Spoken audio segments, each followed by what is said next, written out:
उठेगी एसीटोन की, जो कि हमारी पिछली वीडियो में मैंने एंड किया था अपनी पिछली वीडियो को इसी जगह से, तो उसी से हम लोग आगे कंटिन्यू कर रहे हैं कि यहाँ पर इस लिक्विड को, इस मिसिबल लिक्विड को जिसमें एसीटोन और वाटर हमने ले रखा था, एसीटोन और वाटर को हम जब गर्म करेंगे तो गर्म करने के बाद जब जैसे ही हमारा टेम्परेचर बढ़ता जाएगा और जैसे ही 56 यानी एसीटोन के बॉइलिंग पॉइंट पर पहुंचेगा, एसीटोन बेचारा परेशान हो जाएगा और वो किस में जाने की कोशिश करेगा, अपनी वेपर स्टेट में जाने की कोशिश करेगा, यानी भागने की कोशिश करेगा। उसके मॉलिक्यूल्स की काइनेटिक एनर्जी बढ़ जाएगी और वो एसीटोन क्या होने लगेगा, भागने लगेगा। और भागने की वजह से, क्योंकि इसको कहीं रास्ता नहीं मिलेगा, इसके पास यही एक ऑप्शन है कि इस पाइप के थ्रू, इस ट्यूब के थ्रू ये क्या होगा, आगे आएगा। ठीक है, अब ये आगे आएगा, जैसे ही ये इस ट्यूब के थ्रू, इस लॉन्ग नैरो ट्यूब के थ्रू आगे आना चाहेगा, हमने यहाँ लगा रखा है क्या, कूलेंट। क्या लगा रखा है, कूलेंट लगा रखा है, जो कि इसको क्या करेगा, ठंडा कर देगा। और बच्चों अगर आपको याद हो, मैंने इससे पहले की अपनी वीडियो में भी बताया है कि जब हम किसी गैस को या किसी वेपर को ठंडा करते हैं यानी क्या, उसके काइनेटिक एनर्जी को कम करने की कोशिश करते हैं, तो कोई भी गैस क्या हो जाती है, जनरली अपने लिक्विड स्टेट में आने की कोशिश करती है। और इस प्रोसेस को हम बोलते हैं कंडेंसेशन, जिसमें कि हमारा वेपर किसमें कन्वर्ट हो जाता है, ठंडा होके लिक्विड में कन्वर्ट हो जाता है। ठीक है, तो जैसे ही यहाँ से लिक्विड उठेगी, जैसे ही यहाँ से एसीटोन की वेपर उठेगी और इस ट्यूब के थ्रू भागने की कोशिश करेगी, हमने यहाँ पर क्या लगा रखा है, कूलेंट लगा रखा है, जिसको हम कंडेंसर भी कहते हैं। ठीक है, क्या कहते हैं इसको, कंडेंसर, कंडेंस कराने वाला। ठीक है, इसको हम क्या बोलते हैं, कंडेंसर भी बोलते हैं। और कंडेंसर जो है वो यहाँ पर इस वेपर को कंडेंस कर देगा, उसे ठंडा कर देगा, उसके मॉलिक्यूल की जो काइनेटिक एनर्जी है उसको कम कर देगा, और वो मॉलिक्यूल जो एसीटोन की जो वेपर है वो पास आने, एसीटोन की जो वेपर के मॉलिक्यूल्स हैं वो पास आने लगेंगे, और पास आ जाएंगे तो किस फॉर्म में आ जाएंगे, लिक्विड फॉर्म में आ जाएंगे। तो बेसिकली यहाँ से जो ट्यूब जब इस कूलेंट से पास होगी तो ये वेपर क्या हो जाएगी, बेचारी ठंडी हो जाएगी, इसके पास और कोई ऑप्शन नहीं बचेगा, और वो ड्रॉप करके क्या होगी, यहाँ पर कलेक्ट हो जाएगी। ठीक, अब यहाँ पर हमें एक जादू भी देखने को मिलेगा। हमने देखा कि पहले तो हमारा टेम्परेचर बहुत ही ग्रेजुअली बढ़ रहा था, है ना, हमारे लिक्विड का टेम्परेचर हमने स्टार्ट किया 10 से, फिर 20 हुआ, फिर 25 हुआ, फिर 30 हुआ, 35 हुआ, 40 हुआ, 50 हुआ, 56 पर जैसे पहुंचा टेम्परेचर, तो टेम्परेचर बढ़ना बंद हो गया। ये प्रोसेस चल रहा है, हम हीट दे रहे हैं, लेकिन फिर भी टेम्परेचर 56 के ऊपर नहीं जा रहा है। क्यों नहीं जा रहा है, सोचिए, क्यों नहीं जा रहा है? तो ये तब यहाँ पर कोई जादू नहीं है, ये लॉजिक है। ठीक है, क्योंकि ये टेम्परेचर तब तक ऊपर नहीं उठेगा जब तक पूरा एसीटोन वेपर में ना कन्वर्ट हो जाए, है ना। तो ये जादू नहीं है, ये लॉजिक है। और ये कौन सा लॉजिक है, इसी छुपी हुई हीट को, यानी ये हीट जो छुप गई है, यानी जनरली क्या होना चाहिए, इसको बढ़ना चाहिए। भाई हम नीचे से हीट दे रहे हैं तो हमारा एसीटोन क्या होना चाहिए, हमारा यहाँ जो टेम्परेचर है वो ग्रेजुअली बढ़ना चाहिए ना, क्योंकि इससे पहले तक तो बढ़ रहा था, 56 पर आकर रुक गया। तो 56 पर आकर थोड़ी देर तक के लिए क्या हो जाएगा, रुक जाएगा। तो क्यों रुक जाएगा, बाकी की हीट कहाँ जा रही है, तो बाकी की हीट जो है वो कन्वर्ट हो जा रही है लैटेंट हीट में, जिसको हम बोलते हैं लैटेंट हीट या हिडन हीट बोलते हैं, जो कि अब मॉलिक्यूल्स के बीच में लगने वाले फोर्स को ओवरकम करने की कोशिश करेगी। ठीक है, इसलिए यहाँ पर टेम्परेचर थोड़ी देर के लिए 56 पर ही कांस्टेंट हो जाएगा, और ये तभी तक होगा जब तक यहाँ से सारा का सारा एसीटोन निकल के इस ट्यूब के जरिए पास ना हो जाए। ठीक है, तो ये तो मुश्किल से इस प्रोसेस में 10 से 20 सेकेंड लगेंगे। ठीक है, और उसके बाद क्या होगा, यहाँ पर सारा का सारा जो एसीटोन है वो वेपर हो जाए, वेपर में कन्वर्ट हो जाएगा, और वेपर में कन्वर्ट होने के बाद इस कूलेंट से जब आगे बढ़ेगा तो ड्रॉप, ठंडा होने की वजह से एसीटोन ड्रॉप करके यहाँ आ जाएगा। और जैसे ही हमारा टेम्परेचर यहाँ से 56 से ऊपर उठा, ठीक है, मान लीजिए 56 से हो गया 56.5, तो हमें समझ जाना चाहिए कि इससे क्या हो गया है, एसीटोन मतलब जैसे ही टेम्परेचर बढ़ना शुरू हुआ 56.5 हो गया, फिर से 57 हो गया, 58 हो गया, तो हमें समझ जाना चाहिए कि टेम्परेचर अब बढ़ने लगा है। इट मीन्स कि अब यहाँ से सारा एसीटोन क्या हो गया है, गायब हो गया है। गायब इन द सेंस कि कहाँ चला गया है, वेपर में कन्वर्ट होकर इस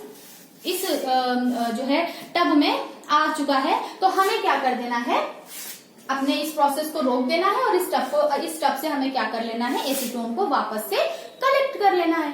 ठीक है, अब इस बीकर के अंदर इस जो राउंड बॉटम फ्लास्क है, इसके अंदर क्या बचा हुआ है? अब सिर्फ वाटर बचा हुआ है। ठीक है, तो ये तो बहुत ही आसान, बहुत ही हमने देखा बहुत ही सिंपल तरीके से क्या हो गया, हमने अपने मिसेबल लिक्विड को क्या कर लिया, अलग कर लिया, सिर्फ और सिर्फ उसके बॉइलिंग पॉइंट की मदद से, है ना। तो यहाँ पर हम दूसरा भी एग्जाम्पल ले सकते हैं। हम मान लीजिए अल्कोहल है ना, अल्कोहल में वाटर मिल गया है, तो यहाँ पर अल्कोहल का बॉइलिंग पॉइंट कितना होता है? 78 डिग्री सेल्सियस होता है। वाटर का तो हमको पता ही है 100 होता है। तो यहाँ पर हम अल्कोहल को भी क्या कर सकते हैं? सेपरेट कर सकते हैं। ठीक है, बस हमें ध्यान ये रखना है कि ये जो डिवाइस है, इसको हम बोलते हैं फ्रैक्शन, इसको हम बोलते हैं डिस्टिलेशन प्रोसेस। इस डिस्टिलेशन प्रोसेस के लिए हमें अपने एपरेटस को कुछ इस तरह से ही क्या करना होगा? सेटअप करना होगा। ठीक है, अच्छा यहाँ पर एक चीज और होती है, यहाँ पर एक आउटलेट होता है। ठीक है, यहाँ पर एक आउटलेट बना होता है, जो कि अब देखिए यहाँ पर हमने क्या भर रखा है? ये कूलेंट है, तो यहाँ पर क्या भरा हुआ है? ठंडा पानी। ठीक है, कूलेंट है, तो यहाँ पर हमने क्या भरा हुआ है? ठंडा पानी। अक्सर आप लोगों ने देखा होगा कि बहुत बार ऐसा होता है कि हमको चाय पीना होता है या दूध पीना होता है और वो बहुत गर्म होता है, तो हम उसे क्या करते हैं? दूसरे बर्तन में क्या करते हैं? ठंडा करते हैं। अक्सर ऐसा होता है ना कि भाभी रात के वक्त दूध को बॉयल किया है और फिर नींद भी आ रही है और फिर हमको तुरंत पीना भी है, तो इतना गरम गरम दूध हम कैसे पिए? तो हम क्या करते हैं? एक कंटेनर में अपने दूध, उस कंटेनर में ठंडा पानी भर लेते हैं और अपना दूध का ग्लास उसमें क्या करते हैं? ऐसे ऐसे घुमाते हैं, तो वो पानी आप देखेंगे कि दूध हमारा बहुत जल्दी ठंडा हो जाता है और हम पी लेते हैं, और वो पानी क्या हो जाता है? हल्का सा गर्म हो जाता है। और अगर आप कई बार ये प्रोसेस करेंगे तो वो ठंडा पानी क्या हो जाएगा? गर्म हो जाएगा। तो यहाँ पर ये जो हमने लिक्विड भर रखा है, यहाँ पर जो हमने ठंडा पानी भर रखा है, ये बार बार इस प्रोसेस से क्या होगा? गर्म हो जाएगा। तो हमें क्या करना है? इस आउटलेट के जरिए एक रास्ते से हम उस पानी को भी बार बार क्या करेंगे? हटाकर दूसरे से हम क्या करेंगे? यहाँ पर एक पाइप लगा होता है, जिससे ये इसको हम दूसरे ट्यूब से जोड़ देते हैं, इसको दूसरे ट्यूब से। यहाँ से हम क्या करते हैं? जो गर्म पानी है इसको निकाल के अलग कर लेते हैं और यहाँ से फिर से ठंडा पानी क्या करते हैं? इस कंडेंसर में फिल कर देते हैं। तो बहुत ही बेसिक सा, बहुत ही आपने देखा होगा बहुत ही रफ डायग्राम है ये, लेकिन बहुत ही बेसिक सा स्ट्रक्चर है समझने के लिए। बाकी सुंदर सा डायग्राम तो आपको वो भी मैं यहाँ पर बनाकर दिखा सकती हूँ, लेकिन अभी के लिए आपके लिए क्या है कि यहाँ पर हमको समझना है कि किस तरह से ये डिस्टिलेशन प्रोसेस वर्क कर रहा है। ठीक है, तो आई होप कि आपको समझ में आया होगा डिस्टिलेशन क्या है, किस तरह से परफॉर्म करता है। ठीक, तो यहाँ पर हमने अपना दो मिसेबल लिक्विड क्या कर लिए? अलग कर लिए। दूसरा हमारा टॉपिक था फ्रैक्शनल डिस्टिलेशन। ठीक है, फ्रैक्शनल डिस्टिलेशन क्या होता है, इस पर भी बात कर लेते हैं। ठीक है, फ्रैक्शनल डिस्टिलेशन पर भी हम लोग बात कर लेते हैं। चलिए, फ्रैक्शनल डिस्टिलेशन भी किस पर काम करेगा? बॉइलिंग पॉइंट पे ही काम करेगा। अब देखिए होता क्या है, नाम से ही लग रहा है फ्रैक्शनल डिस्टिलेशन, यानी फ्रैक्शंस होंगे, इसमें भी डिस्टिलेशन हो रहा है। यानी इसका जो डिवाइस होगी, ये जो डिवाइस होगी, यानी ये जो एपरेटस होगा, उसमें क्या होंगे? फ्रैक्शंस होंगे। ये हम लोग कब करेंगे?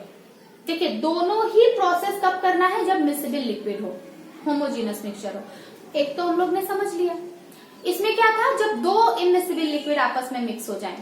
यहाँ पर क्या है? दो से ज्यादा, ठीक है, दो से ज्यादा लिक्विड आपस में क्या हो गए हैं? मिक्स हो गए हैं, है ना। तो अब इसका क्या एग्जाम्पल होगा?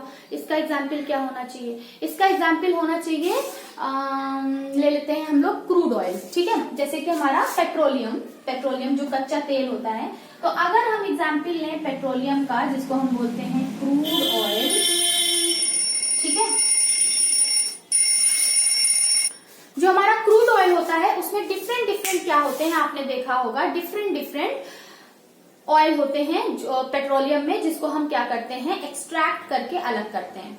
ठीक है, जैसे कि पेट्रोलियम जो हमारी जो अर्थ से निकलता है, तो वो पेट्रोलियम के फॉर्म में, क्रूड ऑयल के फॉर्म में निकलता है, कच्चा तेल होता है। उसमें से हम डिफरेंट फ्यूल्स को क्या करते हैं? अलग करते हैं। ठीक है, पेट्रोल या जो मतलब जो हाई क्वालिटी का पेट्रोल होता है वो अलग होता है, जो गैसोलीन होती है वो अलग होती है, कैरोसिन अलग करते हैं हम, फिर हम कैरोसिन के बाद जो है मोबी ऑयल अलग करते हैं, फिर मोबी ऑयल के बाद जो है डीजल है, फिर मोबी ऑयल है, फिर आखिरी में टारकोल बचता है। फिर उसी से हम क्या करते हैं?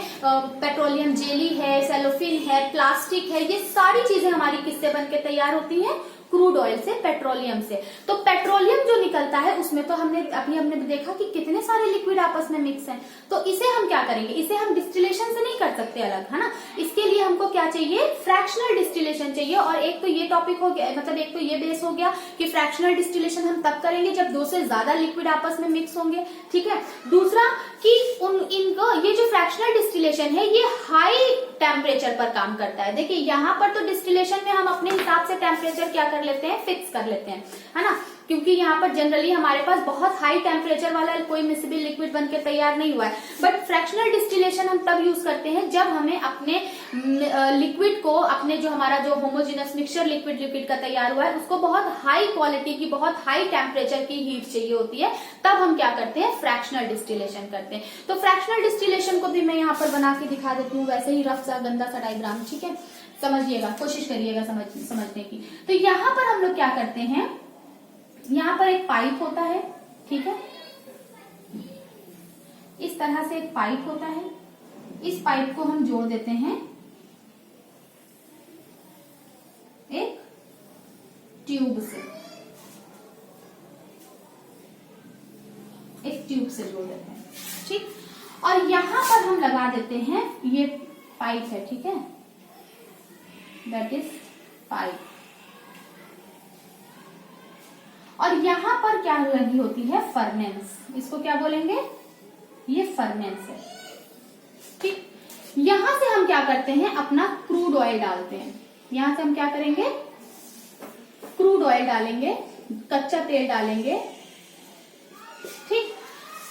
अब होता क्या है कि ये पोर्शन क्या है, ये फर्नेस है, ये क्या है, ये फर्नेस है, भट्टी है। यहाँ पर बहुत हाई टेम्परेचर, इतना हाई टेम्परेचर जितना हम चाहते हैं, ठीक है ना, 1000 डिग्री, 115, 2000, जितना हम देना चाहते हैं यहाँ पर हम टेम्परेचर, क्योंकि भट्टी है ना, ये फर्नेस है, तो यहाँ पर हम जितना चाहें उतना टेम्परेचर मैनेज कर सकते हैं, ठीक है। फिर हमारे पास एक जो है, एक बड़ी सी एक ट्यूब होती है, इस ट्यूब को ही हम बोलते हैं फ्रैक्शनल ट्यूब, ठीक है। यहाँ पर क्या बने होते हैं, अलग अलग जोन होते हैं, इस तरह से अलग अलग जोन होते हैं, ठीक। हर इसमें जगह जगह क्या होते हैं, अलग अलग जोन होते हैं। मैं एक होते तो बहुत सारे हैं, मैं आपको थोड़े थोड़े बनाकर दिखाती हूँ, ठीक है।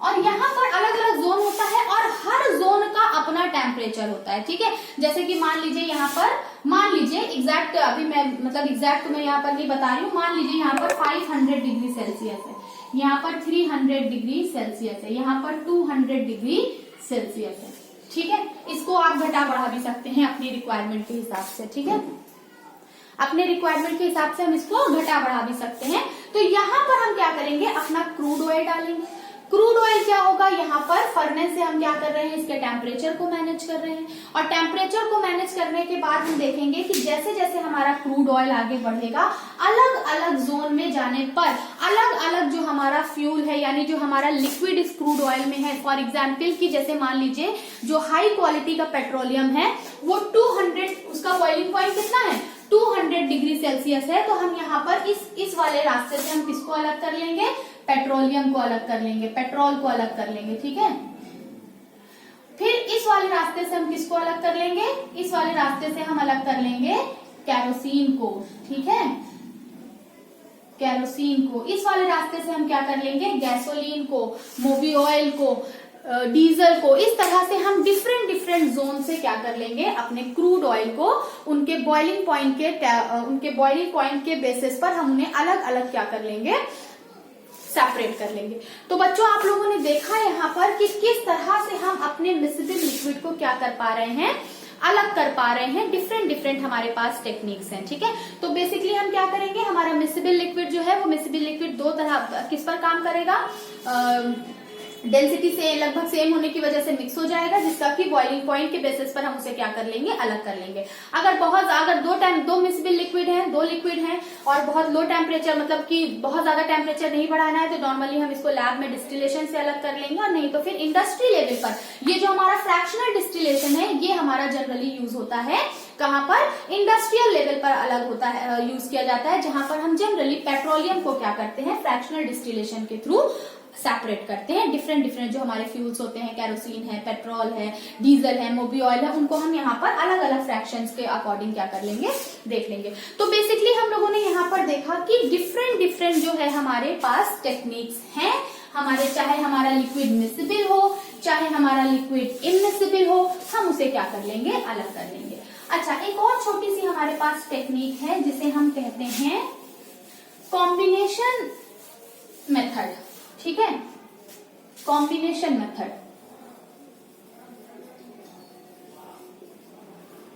कॉम्बिनेशन मेथड क्या होता है? कॉम्बिनेशन मेथड में क्या होगा कि कॉम्बिनेशन मेथड का मतलब होता है कि कई मेथड हम एक साथ कर ले। ठीक है, मतलब हमारे पास दो या दो से ज्यादा अलग अलग तरह के मिक्सचर हैं और हमारे पास क्या है, टेक्निक्स भी क्या है, अलग अलग है। ऑब्वियस सी बात है, जब हमारे पास मिक्सचर्स अलग अलग होंगे तो उनको अलग करने की हमारे पास टेक्निक्स भी अलग होंगी। तो कॉम्बिनेशन मेथड में क्या करते हैं, हम कई तरह की टेक्निक्स को एक साथ यूज कर लेते हैं। ठीक है, फॉर एग्जाम्पल हमारे पास क्या है, हमारा जो मिक्सचर है वो थोड़ा सा डिफरेंट है। इस बार हमारा मिक्सचर क्या है, सैंड है प्लस सॉल्ट है प्लस आयरन प्लस कैम्फायर है या नैप्थलीन बॉल्स हैं जो। ठीक है, इस तरह का हमारा कोई क्या है, मिक्सचर है। ठीक है, अब बन गया, हम खेल रहे थे, खेलते खेलते हमने सारी चीजें मिक्स कर डाली, लो अब क्या करेंगे, अब तो डांट पड़ेगी घर पे। तो उसके लिए हमें क्या करना है कि हमारे पास इसे अलग करने की भी क्या है, एक मेथड है जिसे हम कॉम्बिनेशन मेथड कहते हैं। इसमें कोई पर्टिकुलर मेथड नहीं होता है, हम अपनी कन्वीनियंट के हिसाब से क्या करते हैं, इसको यूज करते हैं। तो अभी हम लोगों ने देखा कि हमारे पास क्या है, सैंड है, सैंड और सॉल्ट, सॉल्ट सैंड में मिक्स हो गया है, सॉलिड सॉलिड है।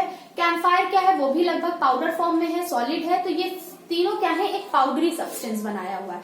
हम क्या करेंगे, इसको एक बॉटल में भर लेंगे। ठीक है, हमारे पास बहुत तरीके हैं भाई साहब। हमने क्या कर लिया, इसको एक बॉटल में भर लिया, एक फ्लास्क में भर लिया। ठीक, अच्छी नहीं बन रही है बच्चों, क्या करें, अच्छी बनाने की कोशिश करें। चलिए दूसरी तरह से बनाते हैं, एक कॉनिकल फ्लास्क बना लेते हैं। हमने क्या किया, एक कॉनिकल फ्लास्क ले लिया। ठीक, चलो एक कॉनिकल फ्लास्क ले लिया हमने, और इस कॉनिकल फ्लास्क में हम क्या करेंगे,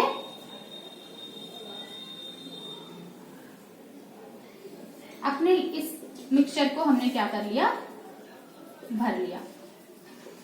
ठीक, कॉनिकल फ्लास्क में सैंड, सॉल्ट और कैम्फायर को हमने क्या कर लिया, भर लिया। अब हम क्या करेंगे, यहां से इसको देंगे हीट। क्यों देंगे बच्चों हीट, क्या जरूरत पड़ गई, जरूरत इसलिए पड़ गई कि आपने देखा हमारे पास क्या है, कैम्फर है। ये क्या है, ये एक सब्लिमेशन शो करने वाला सब्सटेंस है। सब्लिमेशन क्या होता है, अगर आपने मेरी पिछली वीडियो देखी होगी तो आप बहुत अच्छे से समझ जाएंगे कि सब्लिमेशन क्या होता है। सब्लिमेशन एक ऐसा प्रोसेस है जिसमें कि किसी भी सब्सटेंस को, किसी भी नहीं मतलब जो सब्लिमेशन शो करते हो, ऐसे सब्सटेंस जो सब्लिमेशन शो करते हैं, सबलाइन बोलते हैं उनको अगर हम गर्म करते हैं तो वो सॉलिड फॉर्म से पहले डायरेक्टली गैस में चले जाते हैं, बिना लिक्विड में आए डायरेक्टली किस में चले जाते हैं, गैस में चले जाते हैं, और वो किस में कन्वर्ट हो जाते हैं, सॉलिड से डायरेक्टली गैस में। ठीक है, बीच की जो लिक्विड की स्टेट है वो गायब हो जाती है, और वापस से जब उनको ठंडा करते हैं तो वो वापस से गैस फॉर्म से किस में आ जाते हैं, सॉलिड फॉर्म में आ जाते हैं। तो इस तरह के प्रोसेस को हम सब्लिमेशन कहते हैं। तो यहाँ से हम क्या करेंगे, सब्लिमेशन के थ्रू हम अपने कैम्फायर को क्या कर लेंगे, अलग कर लेंगे। हम क्या करेंगे, यहाँ से गर्म करेंगे, और गर्म जब करेंगे तो जितना भी कैम्फायर यहाँ पे होगा वो क्या होगा, वेपर के फॉर्म। और हाँ, ऐसे गर्म करोगे तब तो ये निकल जाएगी ना, हमें तो सेपरेट करना है, अलग मतलब निकाल के फेंकना नहीं है, हमें तो सेपरेट करना है ना। तो यहाँ पर हम क्या कर लेंगे, एक कॉटन लगा देंगे, कॉटन ले लेंगे, और कॉटन को क्या कर देंगे, खूब अच्छे से यहाँ से एकदम ऐसे एकदम कस के उसको एकदम अंदर क्या कर देंगे, लगा देंगे। फिर हम क्या करेंगे, यहाँ से इसको गर्म करेंगे। जब हम गर्म करेंगे तो हम देखेंगे कि वेपर निकलेगी। ठीक है, और ये वेपर किसकी होगी, ऑब्वियस सी बात है, कैम्फायर की होगी। और उसे हम क्या करेंगे, वो यहाँ पर क्या हो जाएगी, इस कॉटन में आकर क्या हो जाएगी, चिपक जाएगी। जब वेपर आना बंद हो जाएगी, हम हीट देना यहाँ से क्या कर देंगे, बंद कर देंगे। हम इस कॉटन को निकालेंगे, कॉटन में हम देखेंगे सारा कैम्फायर हमारा क्या हो जाएगा, उस कॉटन के ऊपर कलेक्ट हो गया है। ठीक, यहां से क्या हो गया, कैंपफायर अलग हो गया। फिर हमारा क्या बचा अब अंदर बचा हमारा सॉल्ट और सैंड। तो ये तो बहुत ही आसान है भाई, बहुत आसान है। अब हमारे पास जो सोल्यूशन बचा है इसको हमने क्या कर लिया, अलग कर लिया। अब जो हमारा सोल्यूशन बचा है उसमें क्या है, अब इसमें सिर्फ सैंड है प्लस सॉल्ट है। ठीक, हम क्या करेंगे, इसमें पानी डाल देंगे। क्या कर देंगे, वाटर डाल देंगे। वाटर डालकर हमने क्या कर दिया, इसको खूब घोल दिया, मिक्सचर बना दिया फिर से। अब जब आपने इसमें वाटर मिला दिया तो वाटर डालने के बाद आप देखेंगे सॉल्ट जो है वो वाटर के साथ क्या हो जाएगा, मिक्स हो जाएगा, बट सैंड मिक्स नहीं होगी। ठीक है, तो अगर आपने पहली वीडियो मेरी देखी होगी तो उसमें आपने देखा होगा कि सैंड जो होगी उसको हम जब, सैंड क्या है, इनमिसिबल सैंड क्या है, हेट्रोजीनियस मिक्सचर है, मिल नहीं रही है, हम क्या कर देंगे, रख देंगे इस सोल्यूशन को। जब हम रख देंगे इस सोल्यूशन को तो हम देखेंगे कि जितनी भी सैंड थी वो सेडिमेंट हो गई। क्या हो गई, सेडिमेंट हो गई। सारी की सारी सैंड जो है वो इस बॉटम में, आप अगर मैं इसको साफ सा अच्छा सा बना दूं तो यहाँ पर आप देखेंगे कि पानी है, पानी में सॉल्ट घुल चुका है, उसकी बात हम बाद में करेंगे। हमारे पास यहाँ पर क्या है, सारी की सारी सैंड जो है वो सेडिमेंट हो गई। तो जब सेडिमेंटेशन हो गया तो हम क्या करेंगे, डिकेंटेशन कर लेंगे। ठीक है, कैसे डिकेंटेशन करेंगे, इसको उठाएंगे और धीरे से क्या कर देंगे, दूसरे बर्तन में, दूसरे पॉट में पोर कर लेंगे। तो हमारा क्या अलग हो जाएगा, यहाँ पर हमारा क्या आ जाएगा, दूसरे बर्तन में लिक्विड आ जाएगा। ये कौन सा लिक्विड है, ये लिक्विड है सॉल्ट प्लस वाटर का, सॉल्ट प्लस वाटर का। ठीक, सैंड अलग हो गई। चलिए सैंड को भी यहाँ से मिटा देते हैं हम लोग, सैंड भी अलग हो गई। अब सिर्फ क्या बचा है हमारे पास, सॉल्ट बचा है प्लस वाटर बचा है। तो बच्चों याद होगा सॉल्ट वाटर में क्या हो गया था, कंप्लीटली मिक्स हो गया था। हमने क्या किया था, इवेपोरेशन किया था। हम इस बर्तन को ले जाकर कुछ नहीं बस रख देंगे, धीरे धीरे ये क्या होगा, अपने बिलो द बॉइलिंग पॉइंट ये क्या हो जाएगा, मतलब हम विंड, हो सकता है हम विंड की स्टडी इंटेंसिटी तेज कर दें, टेम्परेचर बढ़ा दें, मतलब इसको धूप में रख दें या पंखा चला दें, कुछ भी कर देंगे जिससे इवेपोरेशन की रेट क्या हो जाए, तेज हो जाए, और हमारा इसमें से सारा पानी क्या हो जाएगा, इवेपोरेट हो जाएगा। और इवेपोरेशन के बाद इसमें क्या बचेगा, सिर्फ और सिर्फ सॉल्ट बचेगा। तो देखा, आपके पास कैसा भी मिक्सचर हो, कितनी भी तरह का मिक्सचर हो, हम उसे थोड़ा सा दिमाग लगाकर उसे क्या कर सकते हैं, सेपरेट कर सकते हैं। ठीक है, सिंपल है ना। तो यहाँ पर हमने देखा इस कॉम्बिनेशन मेथड में हमने कोई एक मेथड लेकर हम आगे नहीं बढ़े, हमको जब जिस मेथड की जरूरत पड़ी वो मेथड हमने क्या कर दिया, यहाँ पर अप्लाई कर दिया। उसका भी मैंने एग्जाम्पल दे दिया आपको। आई होप कि आपको ये चैप्टर अच्छे से समझ में आया होगा। और ये था हमारा चैप्टर मिक्सचर, जो कि यहाँ पर कंप्लीट होता है। और अगर आपको कोई भी डाउट हो तो आप कमेंट बॉक्स में पूछ सकते हैं। ठीक है, मिलते हैं नेक्स्ट वीडियो में।